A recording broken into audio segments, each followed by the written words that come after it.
تو پلاٹس الگ ملتے ہیں، باقی برات الگ ملتی ہیں. مجھے یاد ہے کہ جب میں پہلی نہیں دوسری دفعہ گیا تھا انڈیا گیا تھا، دہلی گیا تھا ایک کانفرنس میں. تو میرے مطلب آگے گاڑی جا رہی تھی. ہمارے یہاں جو ہے، اب آپ کو تو زیادہ پتا ہوگا کہ یہ آپ کے 1 اسٹار سے نیچے ہی شروع ہو جاتا ہے.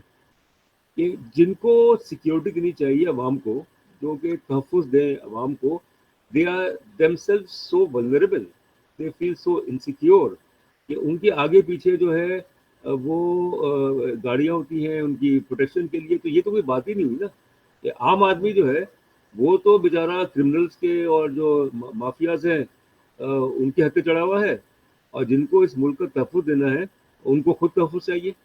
تو یہ برات کا کلچر جو ہے جب تک ختم نہیں ہوگا، فال آف فیم میں تضاد ختم نہیں ہوگا، ہیرین پریکٹس کو برج نہیں کریں گے، گیپ جو ہے، اس وقت تک پاکستان کے حالات جو ہے. مگر میں آپ سے یہ کروں گا کہ ہمارے ہاں جو ایک سوچ ہے خاص طور پہ اس خطے کی، جو مغربی پاکستان جو تھا، کہ اتنا فرق کہ مشرقی پاکستان جو ہے وہاں کے لوگ انتہائی سادہ، انتہائی مطلب کہنا چاہیے کہ ان کے یہاں کوئی اس طرح کی بناوٹ یا دکھاوا. تو جب اسمبلی کا اجلاس ہوتا تھا ایوب خان کے زمانے میں، نیشنل اسمبلی کا، تو ایک سیشن ہوتا تھا ڈھاکہ میں، ایک ہوتا تھا اسلام آباد میں. تو اس سے فرق ظاہر تھا کہ جو مغربی پاکستان کے جو ممبرس تھے وہ تو بڑے جناب ٹھاٹ باٹ اور ان کے جو پورا پوسچر ہوتا تھا، اور مشرقی پاکستان کے بڑے ہی middle class, lower middle class کے. تو ہمارا جو فیوڈل کلچر ہے، اور صرف کلچر فیوڈل نہیں ہے کہ کسی کے پاس 10,000 ایکڑ زمین ہو، 20,000، یہ ایک مائنڈ سیٹ ہے. اور یہ مائنڈ سیٹ جو ہے یہ پرمیٹ کر گیا ہے، یہ منتقل ہو گیا ہے ہر لیول پہ. تو بات یہ ہے کہ براک اوباما نے کہا تھا آج سے امریکی صدر جو ہے 12 سال پہلے، "A nation should live within its means"، کہ جتنے چادر ہیں اتنے پیر پھیلائیں. انہوں نے شاخ خرچیاں، اور اس کے علاوہ جب بات کھلے گی تو پتہ چل جائے گا کہ یہ جب ریٹائر ہوتے ہیں یا جب ان سروس بھی ہوتے ہیں ان کی برات کتنی ہوتی ہیں. اور اس کے علاوہ آپ کوشچن نہیں کر سکتے. ٹیکس پیئرس کا پیسہ ہے، بیسیکلی ٹیکس پیئرس کا پیسہ ہے. تو وہ پیسہ جو ہے اس کو جی مس یوز کرنا، اس کو جناب اپنے مفادات میں. اور پھر یہ بھی جناب فیکٹ ہے، یہ ایک حقیقت ہے کہ جنگ ونگ کوئی نہیں ہونی، جنگ نہیں لڑنی، مگر یہ ہے کہ اپنے ملک کے عوام جو ہے ان کو آپ محکوم بنا کر رکھیں. اچھا، آپ نے مونس صاحب جو بات کی، آپ نے سیکنڈ وزٹ میں انڈیا کے دیکھا، وہ ذرا ریپیٹ کر دیں. وہ میرے خیال ہے ریکارڈنگ میں کچھ پرابلم آ گیا تھا. کوئی لیفٹیننٹ جنرل جا رہے تھے اور 1989 فیبرری کی بات ہے.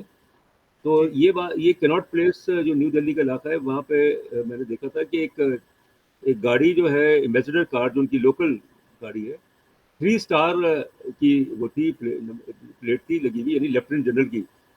اور ہی واز الون، کوئی آگے پیچھے کوئی پروٹوکول نہیں، کچھ نہیں، کوئی سائرن بجاتی نہیں، گاڑیاں نہیں. اس وقت کی بات ہے، میں ابھی کا نہیں پتا مجھے.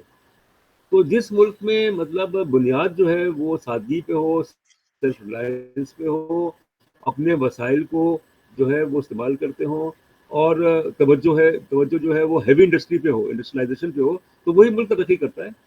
وہ ملک کبھی ترقی نہیں کرے گا جو کہ ادھر سے مانگ کے، ادھر سے مانگ کے، یہاں سے امداد لے کے، وہاں سے امداد لے کے، اور اس کو بھی مینٹین نہیں کر سکے کہ روس نے، سوویت یونین نے اسٹیل مل پاکستان کو بنا کے دی، اس کا ہم نے کیا حشر کیا، سوچیں آپ. اور پھر اس کے علاوہ جو ادارے جو برباد ہوئے، تو وہ بھی تو اسی لیے ہوئے کہ کرپشن، نیپوٹزم، میرٹ کا قتل عام. تو وہ ادارے نہیں چل سکے اور پاکستان اسی لیے نیچے گیا. یہی وجہ ہے. جی ڈاکٹر صاحب، صرف سٹیل مل نہیں، ہمارا پی آئی اے دیکھ لیجئے، جی ہاں، ہمارے جو ریلوے دیکھ لیجئے، سب ہر ادارے کا ریاستوں کا ہے. بد سے بدتر حال ہوتا جا رہا ہے. اپنے کو دیکھ لیں. پچھلے دنوں میں نے پروفیسر مقتدر خان کا انٹرویو کیا، آپ جانتے ہوں گے ان کو. جی وہ حیدرآباد دکن سے ان کا تعلق ہے، اور کافی عرصے سے وہ امریکہ میں ہیں، اور آج کل ڈیلویئر یونیورسٹی میں پڑھاتے ہیں. تو وہ یہ کہہ رہے تھے کہ جی ان حالات میں پاکستان کو چاہیے کہ اپنے کسی عقل مند آدمی کو، سیانے آدمی کو انڈیا بھیجیں، اور ان کو کہیں کہ بھائی ہم اب وہ جو کچھ سب کچھ ہم کرتے رہیں نہیں کریں گے، تو آپ ہمارے ساتھ تعاون کریں، ہیلپ کریں. تو انڈیا نے سری لنکا کی ہیلپ کی ہے, وہ پاکستان کی بھی ہیلپ کر سکتا ہے.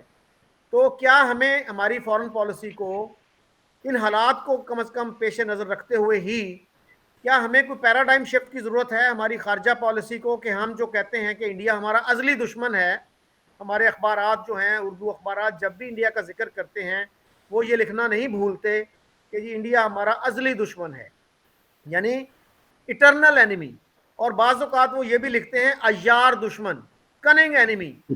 تو کیا اس ریٹرک سے ہمیں نکلنا چاہیے اور یہ دیکھنا چاہیے کہ انڈیا کی جتنی عزت ہے بین الاقوامی برادری میں وہ ہمارے اس نیریٹو کی ٹوٹل نگیشن ہے. کوئی دنیا کا ملک ہم سے ایگری نہیں کرتا ان چیزوں میں, ناٹ ایون عرب کنٹریز. جی ہاں, وہ بات تو ہے. وہ آپ نے بات کی پیراڈائم شفٹ کی بات کی آپ نے, مطلب اگر پاکستان یو ٹرن لیتا ہے جو اس کی ایک ٹریڈیشنل پالیسی ہے انڈیا کے بارے میں, تو اس میں اصل میں دو باتیں ہیں. پہلی بات تو یہ ہے کہ بھارت جو ہے وہ جنوبی ایشیا کا سب سے طاقتور اور سب سے بڑا ملک ہے. یعنی 77% جنوبی ایشیا کا جو ہے وہ بھارت ہے. آبادی کے حساب سے, رقبے کے حساب سے, وسائل کے حساب سے آپ دیکھیں کہ دنیا کی 5ویں بڑی معیشت بن گیا ہے, 3ری معیشت بن جائے گا.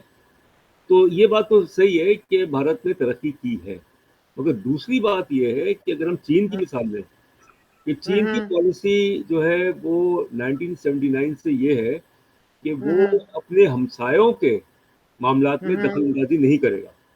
آخری جو چین نے لڑی وہ ویتنام کے خلاف لڑی جنوری 1979 میں.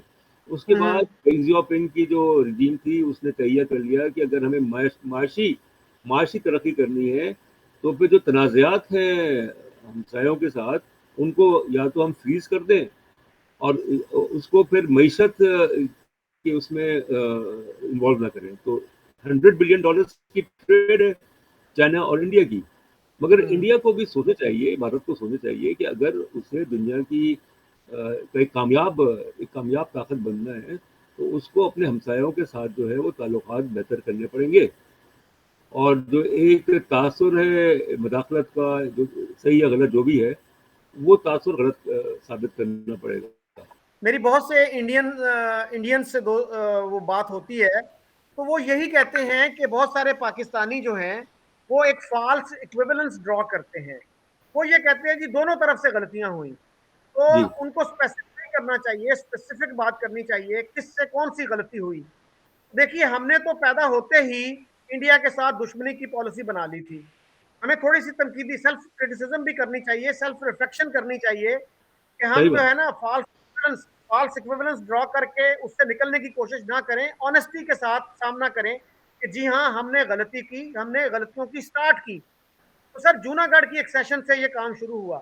یعنی انڈیا میں وہ لوگ جو چاہتے تھے کہ ٹھیک ہے بھائی پاکستان بن گیا جس طرح بھی بن گیا, ہماری ریزرویشن تھیں, اگرچہ کچھ لوگ یہ کہتے ہیں کہ سردار پٹیل کا بڑا اہم رول تھا گاندھی جی اور نہرو کو تیار کرنے میں کہ پارٹیشن ہی اس مسئلے کا حل ہے, لیکن بہت سارے لوگ جو تھے ناراض بھی تھے کہ ملک 2 ٹکڑے ہو گیا, لیکن پھر بھی وہ کہتے تھے کہ اچھا یار اچھے تعلقات رکھیں. تو پاکستان نے سر جونا گڑھ کی ایکسیشن قبول کر کے اس پروسیس کی ابتدا کی کہ Pakistan is not interested in peace with India, it wants to create problems for India. اس کے بعد سر کشمیر میں ہم نے ٹرائبل انویژن کروایا. اس کے بعد بھی سردار پٹیل نے آفر کی کہ آپ کشمیر لے لیں, حیدرآباد دکن میں دخل اندازی نہ کریں. اس پہ لیاقت علی خان نے کیا کہا سردار شوکت حیات کو, جب شوکت حیات نے یہ کہا کہ سر یہ اچھی آفر ہے, یہ آپ ایکسیپٹ کر لیں, تو انہوں نے کہا شوکت تم مجھے پاگل سمجھتے ہو, ان کی کتاب میں ہے یہ, میں حیدرآباد جیسی بڑی ریاست چھوڑ کر جو پنجاب سے بھی بڑی ہے اس کو چھوڑ کے میں کشمیر کی چند پہاڑیاں لے لوں. تو سر یہ جو ہسٹری ہے نا ہماری, یہ ہمیں عوام کو بتانی ہوگی, ورنہ عوام میں وہی اینٹی انڈینزم رہے گا.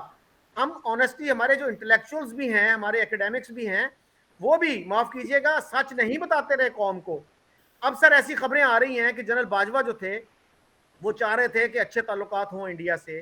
انہوں نے کئی دفعہ یہ کہا کہ میں نے اپنے ایک ادارے سے یہ ریسرچ کروائی, اور وہ ادارہ ISI تھا, اور اس نے یہ فائنڈنگ دی کہ ٹریڈ اگر ہوتی ہے انڈیا پاکستان کے درمیان تو وہ پاکستان کے لیے زیادہ فائدہ مند ہے, یوزفل ہے, بینیفیشل ہے.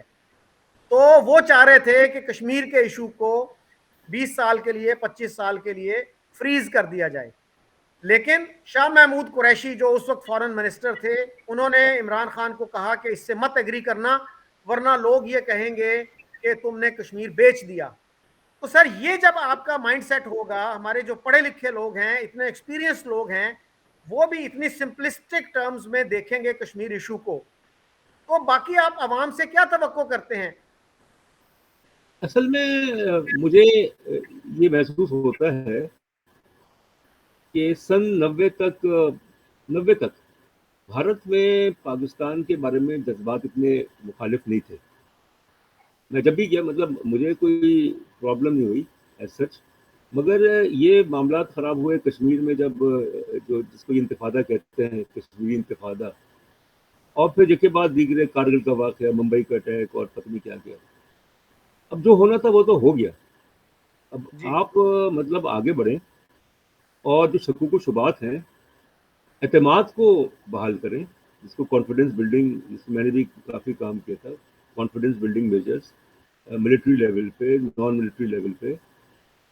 ہمیں وہیں سے شروع کرنا پڑے گا جہاں سے ہم نے وہ سلسلہ جو تھا کمپوزٹ ڈائلاگ کا, جو بعد میں کمپریہنسو ڈائلاگ ہوا 1997 کے بعد, اور نیک نیتی کے ساتھ. یعنی جب تک کہ ایک دوسرے کے خلاف نفرت اور بدقسمتی سے یہ جو جذبات ہیں وہ پرانی نسل میں تو تھے ہی پارٹیشن والی, مگر منتقل ہو گئے نیو جنریشن میں. وہ بات آپ کی صحیح ہے کہ تاریخ جو ہوتی ہے وہ اس کو جھٹلایا نہیں جا سکتا. تاریخ جو ہوتی ہے اس میں سچ بتانا پڑتا ہے کہ کہاں غلطیاں ہوئی, کہاں ہم سے غلطیاں ہوئی, کہاں ان سے غلطیاں ہوئی, اور آگے بڑھیں. کہ اس خطے کا اصل مسئلہ جو ہے جنوبی ایشیا کا, وہ غربت ہے, افلاس ہے, وہ بے روزگاری ہے, وہ ماحولیات ہے. کہ آپ دیکھیں کلائمیٹ چینج, گلوبل وارمنگ, اور اس کے علاوہ بے شمار مسائل ہیں, مگر کیوں نہیں ہم مل بیٹھتے؟ اس لیے کہ ہمارے اندر وہ جذبہ ہی نہیں ہے. اب وہ جذبہ پیدا کرنے کے لیے قربانی دینی پڑتی ہے, گیو اینڈ ٹیک کرنا پڑتا ہے, آگے بڑھنا پڑتا ہے, ایک دوسرے کو قبول کرنا پڑتا ہے. جب تک ایک دوسرے کو قبول نہیں کریں گے کہ بھئی وہ حقیقت ہے. تو اب واجپئی صاحب جو ہے, آپ دیکھیں کہ بی جے پی کے پرائم منسٹر, مطلب انڈیا کے پرائم منسٹر, بی جے پی کے لیڈر, وہ لاہور گئے, نعرے پاکستان گئے. تو ایک جسچر تھا, بہت اچھا جسچر تھا. اور پھر جو اس کے بعد جو ہوا, اور پھر جب آگرہ سمٹ ہوئی, آگرہ سمٹ ایک بہت اچھا موقع تھا. مشرف صاحب نے مطلب اپنا پورا بیانیہ جو ہے وہ بدل کے آگرہ چلے گئے, اور اس کے بعد بدقسمتی سے وہ جو سمٹ تھی وہ ناکام ہو گئی, اور پھر 9/11 کا واقعہ. وہاں سے میرے خیال میں پاکستان بھارت کے تعلقات جو ہے نا, وہ حالانکہ واجپئی صاحب پھر اسلام آباد بھی آئے تھے 7 سمٹ میں جنوری 2004 میں, مگر ڈیمیج جو تھا وہ پھر بھارت نے یہ محسوس کیا میرے خیال میں کہ بھئی ہمیں اب پاکستان کو چھوڑ دینا چاہیے, ہمیں توجہ دینی چاہیے سارک کے باقی ممالک, سری لنکا ہے, نیپال ہے, بنگلہ دیش ہے, بھوٹان ہے, مالدیوز, افغانستان ہے. تو انہوں نے توجہ دی اور ان کے تعلقات جو ہیں ان ممالک کے ساتھ بہت بہتر ہو گئے سوائے پاکستان کے.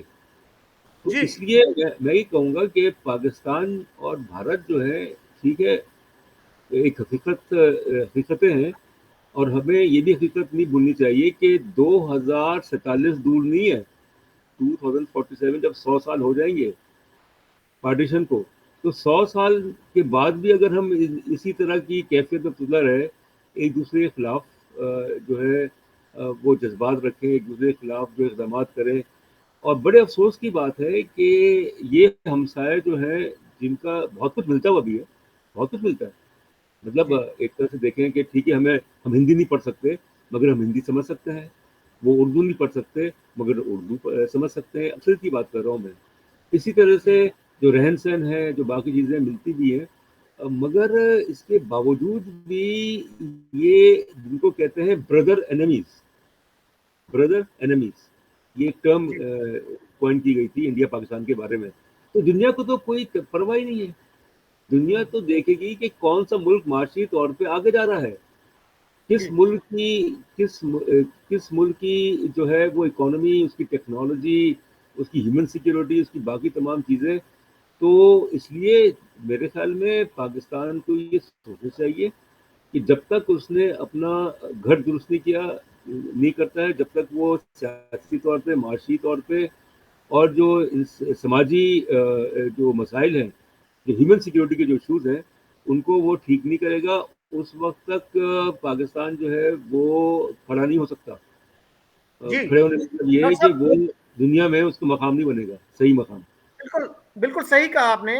اور سر جب واجپئی آئے تھے تو آپ کو پتا ہے، آپ جی کو یہ اخباروں میں چھپ چکا ہے، نوائے وقت میں چھپ چکا ہے کہ مشرف صاحب نے جماعت اسلامی کو یوز کیا ان کے خلاف ڈیمونسٹریشنز کروانے کے لیے. بالکل ایون فرینڈلی کنٹریز کے جو امبیسڈرز تھے وہ بینکوٹ میں جب جا رہے تھے تو ان کی گاڑیوں پہ اٹیک کروایا گیا. بالکل. تو انفارچونیٹ ہسٹری ہے یہ بھی. اور سر ایک میرے خیال میں جو ممبئی اٹیک تھا اس نے بھی بہت زیادہ ہوا دی اینٹی پاکستانی سینٹیمنٹ کو امریکہ انڈیا کے اندر. اور آج تک بھی ہمارے سینئر لوگ، ہمارے ایک بریگیڈیئر صاحب نے ارنب گوسوامی کے پروگرام میں کہا کہ اجمل قصاب کا پاکستان سے کوئی تعلق نہیں تھا. تو جب ہم اس طرح کا رویہ رکھیں گے تو آپ کو کون سیریس لے گا؟ پوری دنیا مانتی ہے کہ اجمل قصاب پاکستان سے تھا. ہم اگر انکار کرتے رہیں، اپنے لوگوں کو بیوقوف بناتے رہیں تو بھلے بناتے رہیں. اور سر اصغر خان، ایئر مارشل اصغر خان، جو اتنے ریسپیکٹڈ ملٹری آفیسر تھے کہ اب ہماری ایئر فورس اکیڈمی کا نام ان کے نام پہ ہے، تو انہوں نے بھی یہ کہا کہ جتنی بھی جنگیں ہوئیں ان میں پاکستان کی طرف سے سٹارٹ ہوا. اور ہماری جو ہسٹری بکس ہیں وہ یہ بتاتی ہیں کہ جی بزدل دشمن نے رات کے اندھیرے میں ہم پہ حملہ کر دیا. تو جب تک ہم اپنے بچوں کو آنےسٹ طریقے سے ہسٹری نہیں پڑھائیں گے تو یہ نفرت کیسے ختم ہوگی؟